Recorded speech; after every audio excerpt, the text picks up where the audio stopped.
Class 1 से लेकर 12 तक, या फिर जो ग्रेजुएशन में है, या फिर जो एमए एमएससी एमकॉम कर रहे हैं, यानी क्लास 1 से लेकर के MA MSc MCom post graduation तक के स्टूडेंट के लिए एचडीएफसी स्कॉलरशिप का ऑनलाइन शुरू हो चुका है। एचडीएफसी परिवर्तन ईसीएसएस स्कॉलरशिप 2026-27 के लिए ऑनलाइन अप्लाई शुरू हो चुका है, जिसके तहत 15,000 से लेकर के 75,000 तक की राशि स्कॉलरशिप में मिलने जा रही है। तो आखिर ये एचडीएफसी स्कॉलरशिप क्या है, इसके लिए कौन कौन से बच्चे अप्लाई कर सकते हैं, और इसके लिए डॉक्यूमेंट, आवश्यक डॉक्यूमेंट क्या है, इसके लिए पैसा कैसे मिलेगा, क्योंकि अप्लाई कर देना ही काफ़ी चीज़ नहीं है। अप्लाई तो बहुत सारे बच्चे करेंगे, लेकिन पैसा उनमें किसको मिलेगा, और पैसा मिलेगा तो किस माध्यम से मिलेगा, कौन सी शर्तें पूरी करनी होती, सारे इन्फॉर्मेशन की मैं जानकारी, सारा कुछ आपको बताने वाला हूं इस वीडियो में। देखिए, सबसे पहले तो आप ये जान लीजिए कि इस स्कॉलरशिप को कई भागों में बांटा गया है, ठीक है ना। सबसे पहला जो इसमें भाग है, क्लास 1 से लेकर के क्लास 12 तक के बच्चे, यानी 1 2 3 4 5 6 7 8 9 10 11 12 के बच्चे इसमें आ गए। या फिर कोई अगर डिप्लोमा कर रहा है वो भी बच्चा इसमें शामिल हो जाएगा, ठीक है ना। या फिर डिप्लोमा के अलावा अगर कोई आईटीआई कर रहा है, पॉलिटेक्निक कर रहा है, तो वो भी जो है ना इसमें इंक्लूडेड हो गया। ये सारे बच्चे अप्लाई कर सकते हैं, ठीक है। और ये कोर्स चाहे आप प्राइवेट या फिर गवर्नमेंट एडेड इंस्टीट्यूट से कर रहे हो, लेकिन इंडिया के अंदर अवस्थित हो, ठीक है। तो क्लास 1 से 12 तक के बच्चे, पॉलिटेक्निक के बच्चे, आईटीआई के बच्चे, डिप्लोमा के बच्चे, ये सब अप्लाई कर सकते हैं। इसमें जो है ना minimum 55% marks in the most recent qualifying examination is required. इसके लिए जो है ना सबसे लास्ट जो आपका एग्जाम हुआ है आपके इस पढ़ाई में, उसमें आपको 55% मार्क्स आया हो और आपका एनुअल फैमिली इनकम 2.5 लाख से ऊपर का नहीं हो, उससे कम का हो, ये शर्त हो गई। पूरे भारत भर के स्टूडेंट इसके लिए अप्लाई कर सकते हैं, किसी भी राज्य के निवासी हो, लड़का हो लड़की हो, किसी भी कैटेगरी के हो, अप्लाई कर सकते हैं, ठीक है। अब है कि इसमें प्रीफरेंस किसको मिलेगा, किसको प्राथमिकता मिलेगी।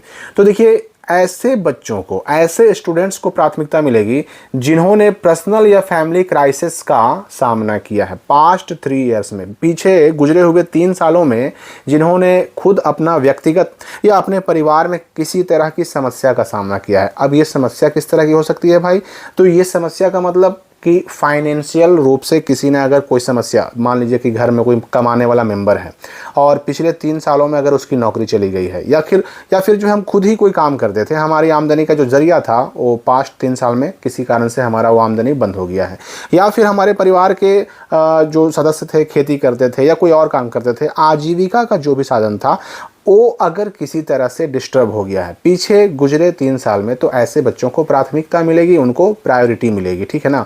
अब बेनिफिट क्या मिलेगा भाई, तो जो क्लास 1 से लेकर क्लास 6 तक के बच्चे होंगे, 1 2 3 4 5 6 क्लास के बच्चे, उनको 15,000 रुपये मिलेगा। और 7 8 9 10 11 12 तक या फिर डिप्लोमा, आईटीआई या पॉलिटेक्निक करने वाले बच्चों को 18,000 रुपये का लाभ मिलेगा। डॉक्यूमेंट क्या क्या लगेंगे, तो देखिए, डॉक्यूमेंट समझने से पहले एक बात और समझ लीजिए कि ये जो मैं बता रहा था, इसके बाद ऐसे बच्चों को भी इसमें शामिल किया गया है जो ग्रेजुएशन में हों, यानी जिन्होंने इस साल ग्रेजुएशन में एडमिशन लिया है। यहाँ पर देखिए कि ऐसे बच्चे जो बीकॉम, बीएससी, बीए या फिर प्रोफेशनल कोर्स जैसे कि BTech, MBBS, LLB, BR and nursing, ये सारे कोर्स कर रहे हैं तो भी आप अप्लाई कर सकते हैं। 55% मार्क्स का बेंचमार्क वही है कि आपका लास्ट एग्जाम में 55% मार्क्स हो, और एनुअल फैमिली इनकम का भी क्राइटेरिया वही है, 2.5 लाख से ज़्यादा का आय बना हुआ नहीं हो।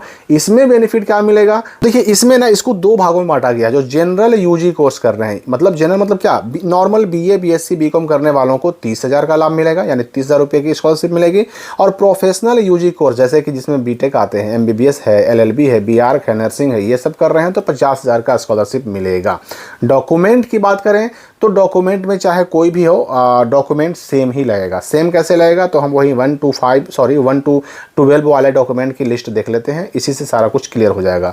तो डॉक्यूमेंट लिस्ट में देखिए, सबसे पहली चीज़ क्या है कि रिसेंट पासपोर्ट साइज फोटोग्राफ लगेगा, प्रीवियस ईयर का मार्कशीट लगेगा, मतलब अभी जिस क्लास में हैं आप, उससे पहले जिस क्लास में थे उसका पासिंग मार्क्स, आपको मार्कशीट की ज़रूरत पड़ेगी। फिर इसके बाद government issued identity proof of the applicant, Aadhaar card इसमें हो गया, काफ़ी है, आधार कार्ड अपलोड कर देंगे, काफ़ी हो जाएगा। करंट ईयर, अभी वर्तमान में आप जिस क्लास में पढ़ रहे हैं ना, उसका भी एडमिशन प्रूफ चाहिए। 2026-27 एकेडमिक ईयर में आप जिस भी क्लास में है ना, उसका या तो फी रिसिप्ट अपलोड कीजिए, या फिर एडमिशन लेटर अपलोड कीजिए, या फिर इंस्टीट्यूट का आईडी कार्ड होता है, या फिर इसी एकेडमिक ईयर का आप बोनाफाइड सर्टिफिकेट भी अपलोड कर सकते हैं। इनमें से कोई एक चीज़ अपलोड करना पड़ेगा।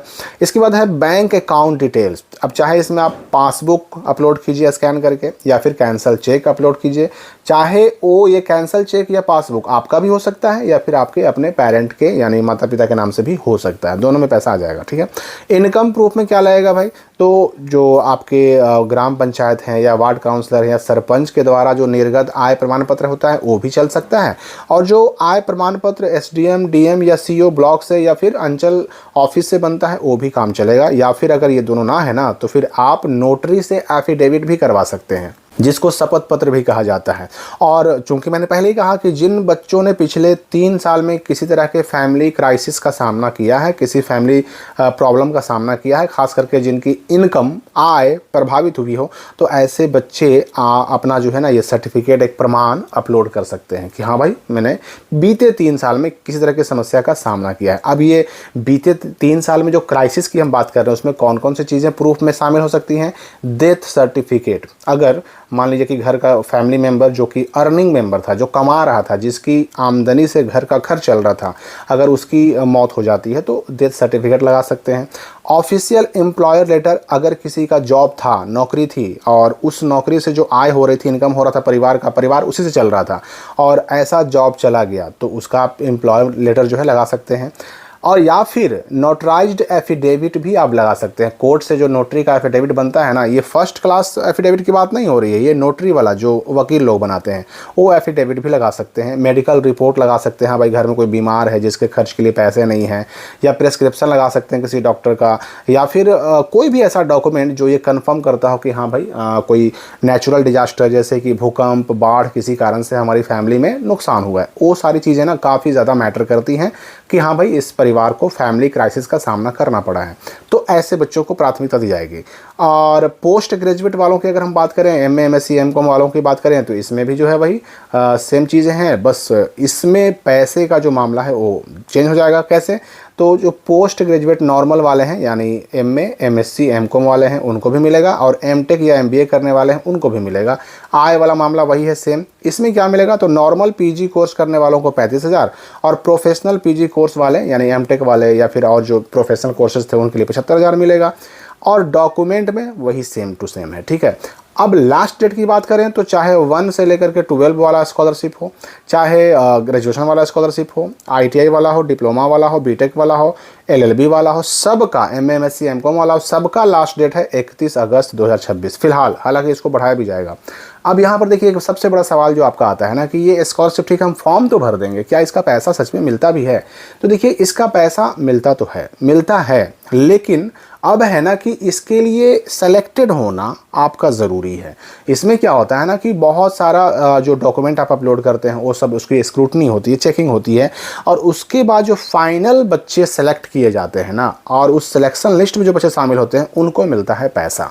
तो सिलेक्शन लिस्ट में शामिल होने के बाद ही मिलेगा। नॉर्मली जो गवर्नमेंट वाले सरकारी जो स्कॉलरशिप होते हैं उसमें मैक्सिमम बच्चों को पैसा मिल जाता है, इसमें भी पैसा मिलता है। जो और स्कॉलरशिप है, जैसे इससे पहले मैंने अजीम प्रेम जी की बात की थी, एसबीआई स्कॉलरशिप की बात की थी, एचडीएफसी की अभी मैं बात कर रहा हूँ, इन सब में भी पैसा मिलता है और हर साल बच्चों को मिलता है। लेकिन वही है कि इसमें अब अप्लाई करने वाले बच्चों की संख्या करोड़ों में होती है, और उसमें जो बच्चे सेलेक्ट होते हैं केवल उन्हीं को ये राशि मिल पाती है। तो सिलेक्शन आपका तभी होगा, प्राथमिकता तभी मिलेगी जब आप ये जो है ना फैमिली क्राइसिस वाले होंगे। ऐसे बच्चों को प्राथमिकता देने की बात इसमें कही गई है। तो एचडीएफसी परिवर्तन ईसीएसएस प्रोग्राम के लिए 31 अगस्त तक फिलहाल लास्ट डेट है, जो आगे बढ़ाया भी जाएगा, जिसमें 15,000 से 75,000 तक की स्कॉलरशिप की राशि मिल रही है from class 1 to PG student यानी पोस्ट ग्रेजुएशन तक।